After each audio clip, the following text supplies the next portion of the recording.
Hello. Long time no see. Hello again, diary. I haven't done a video like this in a while because I locked in. For those who don't know me, which you probably don't. Hello, my name's Sav, and I'm an aspiring screenwriter.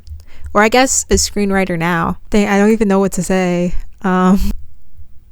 Why is my camera going in and out like that all the time? Like, stay focused, please. I'm directing my own animated project called Dizzy Cat. I call it an indie project because it's supposed to be turned into a game at some point, but the way we're choosing to promote it is in short, like, animated videos. So it's not really a show, but it kind of is right now until it gets to the game. Dizzy Cat is about these two siblings who get kicked out of their parents' home after a huge argument. They're kind of getting used to being out on their own while also kind of not speaking to each other, and you get to see the different journeys they go on that bring them back together in the end, the different people they meet and the different things they get swept into. I've been actually working on this project since like the beginning of last year, but it's been kind of on and off for a bit before then too. It started as just like these characters I fueled my diary entries into. I was developing it to create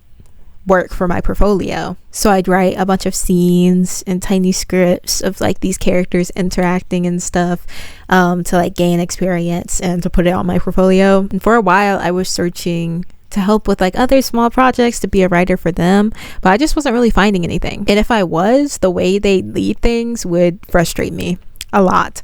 And I was like, yeah, no, I need to be in like a leadership position, which is what I wanted. So I decided that even though I'm not very skilled and know nothing about art, even though I've never led something like this before, I have no idea all the details that goes into it, I'm gonna direct my own project. So what I did was I promoted it on TikTok and social media. A bunch of people were in my position who were looking for small projects to work on to gain experience. So I got a lot of people looking to help and audition. From there, I developed contracts, and then I put together a team after auditions, and I just started winging it ever since. The process has been going on since the beginning of this year, and the amount of things I have learned is actually insane. And I am so grateful to be in this position.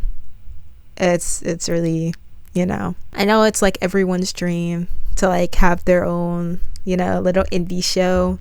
Like everybody's into it now. And I doubt that the things I make will go any far. But I am grateful for this experience and what it will give me. The part of me wants it to go far. Not even for me anymore, but more so for my team members. My team members are really incredibly talented, and it breaks my heart every time they tell me that they are struggling to find work. They're so passionate and so hardworking. It inspires me a lot and is what actually kept me motivated on this project for so long. Seeing them fall in love with the characters and make jokes about them and feel so excited when they're developing these concepts with me has like fueled my passion a lot. I'm nowhere near perfect. I mess up all the time, low key, just because I have never been educated in this space at all. I'm completely self-taught. Like, I should probably start looking up more YouTube videos on stuff like this because I haven't even done that. But they're so incredibly patient with me and are willing to teach me things that I don't really know about. And I'm really thankful for that too.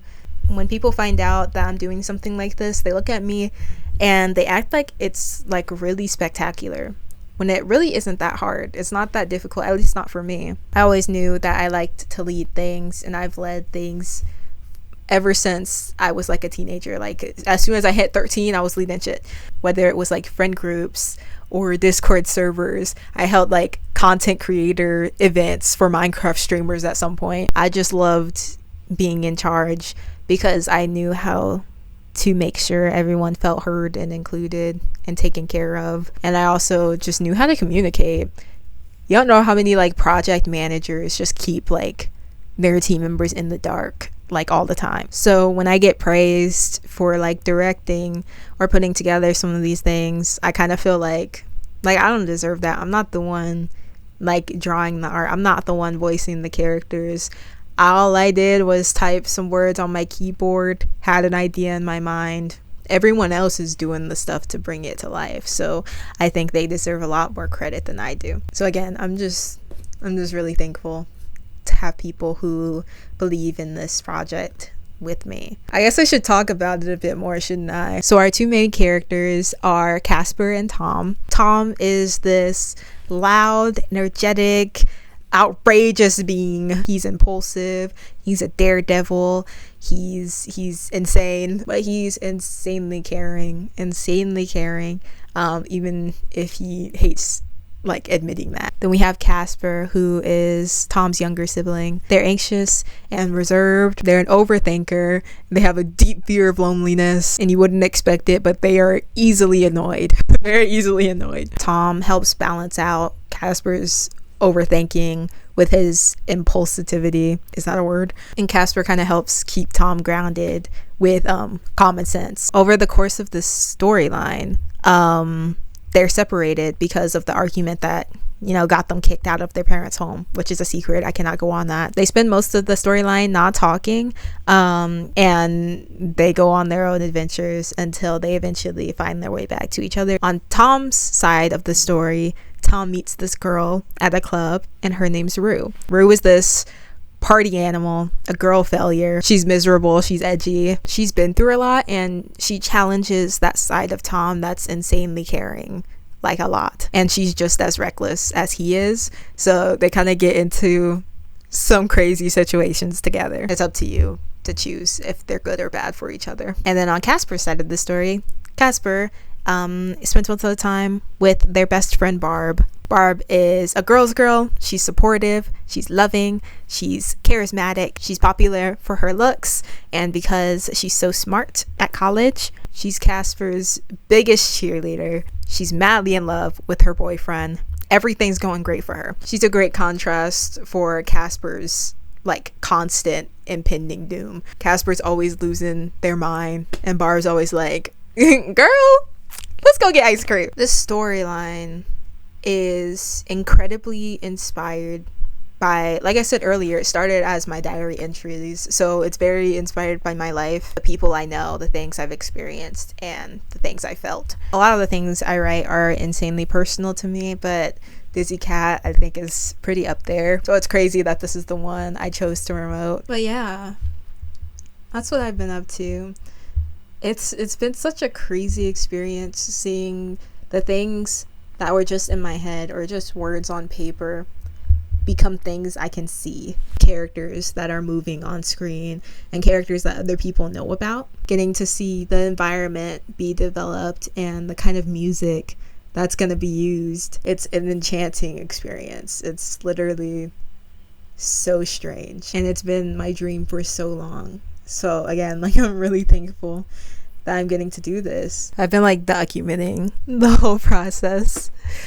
Oh my gosh, it's so insane. Anyways, a message to my future self. Even if you spend months creating and working on this project and it never blows up, please never like overlook how great of an experience this was for you. You've proved to yourself that you can, like, that despite your lack of experience in any of this, you can scrape something together with your bare fucking hands. You're the one who set up those auditions. You're the one who put together those contracts. You're the one who directed this whole thing. If this one fumbles, do it again. And I know you don't need me to say that to you, because I know how passionate we are about this sort of thing. No matter how it ends up, I never see myself not writing. Like, ever. No matter what it is. You make really great things. Really great things. And just because a bunch of people aren't seeing that because of a stupid algorithm or something, doesn't mean that what you make is any less great. Our goal was to write something that inspires people, or that makes them feel comforted, or makes them feel anything. And you can achieve that with just 50 views. You can achieve that. You can achieve that with just one nice comment. You can achieve that with one of your team members telling you that a character you wrote is really relatable and is hitting close to home. You can achieve that by just telling your stories to people around you in your life, to your friends, to your family. So no matter how daunting the numbers may get, just make sure to stay like straight and narrow, stay focused, because you can do it without the views, without the money, without college, without class, because you just did. So anyways, I don't really know what this is. I just, thought I should get on here and talk. First Dizzy Cat video will be out soon, so